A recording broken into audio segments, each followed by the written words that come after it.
व्यापारी का पतन और उदय। पंचतंत्र की कहानी। वर्धमान नामक शहर में एक बहुत ही कुशल व्यापारी दंतिल रहता था। राजा को उसकी क्षमताओं के बारे में पता था, जिसके चलते राजा ने उसे राज्य का प्रशासक बना दिया। अपने कुशल तरीकों से व्यापारी दंतिल ने राजा और आम आदमी को बहुत खुश रखा। कुछ समय के बाद व्यापारी दंतिल ने अपनी लड़की का विवाह तय किया। इस उपलक्ष्य में उसने एक बहुत बड़े भोज का आयोजन किया। इस भोज में उसने राज परिवार से लेकर प्रजा तक सभी को आमंत्रित किया। राजघराने का एक सेवक जो महल में झाड़ू लगाता था, वह भी इस भोज में शामिल हुआ, मगर गलती से वह एक ऐसी कुर्सी पर बैठ गया जो केवल राज परिवार के लिए रखी हुई थी। सेवक को उस कुर्सी पर बैठा देखकर व्यापारी दंतिल को गुस्सा आ जाता है और वह सेवक को धुतकार कर वह वहां से भगा देता है। सेवक को बड़ी शर्मिंदगी महसूस होती है और वो व्यापारी दंतिल को सबक सिखाने का प्रण लेता है। अगले ही दिन सेवक राजा के कक्ष में झाड़ू लगा रहा होता है। वह राजा को अर्धनिद्रा में देखकर बड़बड़ाना शुरू करता है। वह बोलता है, इस व्यापारी दंतिल की इतनी मजाल कि वह रानी के साथ दुर्व्यवहार करे। ये सुनकर राजा की नींद खुल जाती है और वह सेवक से पूछता है, क्या ये वाकई में सच है? क्या तुमने व्यापारी दंतिल को दुर्व्यवहार करते देखा है? सेवक तुरंत राजा के चरण पकड़ता है और बोलता है, मुझे माफ कर दीजिए, मैं कल रात को सो नहीं पाया। मेरी नींद पूरी नहीं होने के कारण कुछ भी बड़बड़ा रहा था। ये सुनकर राजा सेवक को कुछ नहीं बोलता, लेकिन उसके मन में शक पैदा हो जाता है। उसी दिन से राजा व्यापारी दंतिल के महल में निरंकुश घूमने पर पाबंदी लगा देता है और उसके अधिकार कम कर देता है। अगले दिन जब व्यापारी दंतिल महल में आता है तो उसे संतरिया रोक देते हैं। ये देखकर व्यापारी दंतिल बहुत आश्चर्यचकित होता है। तभी वहीं पर खड़ा हुआ सेवक मजे लेते हुए बोलता है, अरे संतरियों, जानते नहीं ये कौन है? ये बहुत प्रभावशाली व्यक्ति हैं जो तुम्हें बाहर भी फिंकवा सकते हैं, ठीक वैसे ही जैसा इन्होंने मेरे साथ अपने भोज में किया था। तनिक सावधान रहना। ये सुनते ही व्यापारी दंतिल को सारा माजरा समझ में आ जाता है। वह सेवक से माफी मांगता है और सेवक को अपने घर खाने पर बुलाता है। व्यापारी दंतिल सेवक की खूब आवभगत करता है। फिर वो बड़ी विनम्रता से भोज वाले दिन किए गए अपमान के लिए क्षमा मांगता है और बोलता है कि उसने जो भी किया गलत किया। सेवक बहुत खुश होता है और व्यापारी दंतिल से बोलता है, आप चिंता ना करें, मैं राजा से आपका खोया हुआ सम्मान आपको जरूर वापस दिलाऊंगा। अगले दिन राजा के कक्ष में झाड़ू लगाते हुआ सेवक फिर से बड़बड़ाने लगता है, हे भगवान, हमारा राजा तो इतना मूर्ख है कि वो गुस्ल खाने में खीरे खाता है। ये सुनकर राजा क्रोधित हो जाता है और बोलता है, मूर्ख, तुम्हारी ये हिम्मत! तुम अगर मेरे कक्ष के सेवक ना होते तो तुम्हें नौकरी से निकाल देता। सेवक फिर राजा के चरणों में गिर जाता है और दोबारा कभी ना बड़बड़ाने की कसम खाता है।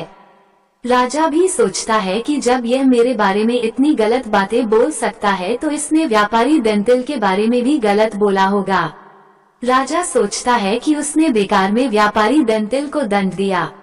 अगले ही दिन राजा व्यापारी दंतिल को महल में उसकी खोई प्रतिष्ठा वापस दिला देता है।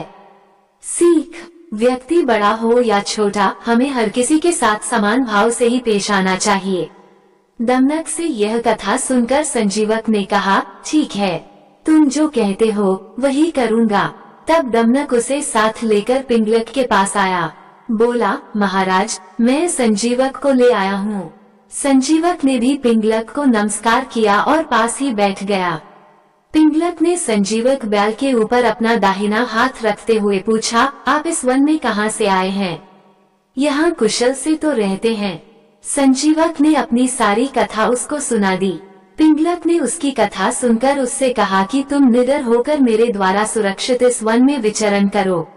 इसके बाद पिंगलक ने अपने जंगल का राजकाज नए मंत्रियों कर्टक और दमनक को सौंप दिया और खुद संजीवक के साथ आनंद से रहने लगा। संजीवक ने कुछ दिनों में ही अपनी बुद्धि के प्रभाव से जंगली पिंगलक की हिंसक आदतें छुड़ाकर उसे ग्राम्य धर्म में लगा दिया। पिंगलक भी उसकी बातों में रुचि लेने लगा। उसकी हिंसा की वृत्ति समाप्त हो गई। वह अब हरिणों और दूसरे जानवरों को अपने नजदीक नहीं आने देता था। करटक और दमनक को भी दूर ही दूर रखता था।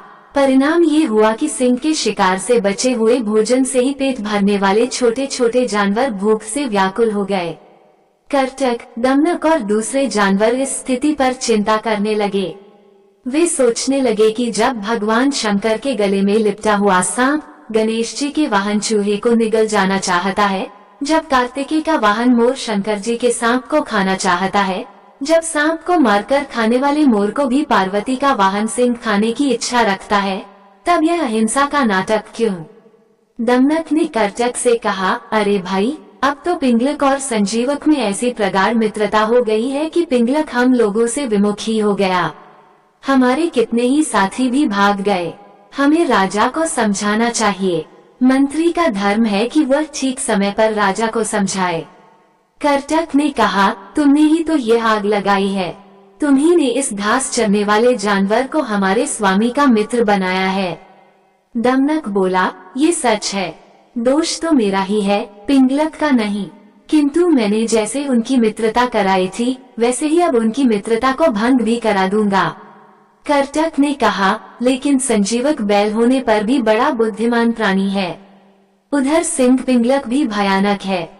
ये ठीक है कि तुम्हारी बुद्धि तेज है, फिर भी तुम इन दोनों को अब अलग करने में कैसे समर्थ हो पाओगे? दमनक ने कहा, भाई, असमर्थ होते हुए भी मैं समर्थ हूँ। जो काम पराक्रम से पूरा नहीं हो पाता उसे भी चतुर व्यक्ति युक्ति से पूरा कर सकते हैं। जैसे कोई ने सोने के सूत्र के सहारे विषधर काले सांप का अंत कर दिया था। करटक ने पूछा, वो कैसे हुआ था? दमनक कहने लगा, आपको ये कहानी कैसी लगी हमें कमेंट कर जरूर बताएं। इसी तरह की अच्छी कहानियाँ आप यहाँ पर पढ़ सकते हैं। यहाँ उपस्थित शिक्षाप्रद कहानियाँ आपका मनोरंजन करने के साथ दिशा भी देंगी। तो बने रहिए हमारे साथ और हमारे प्रयास को सफल बनाएं।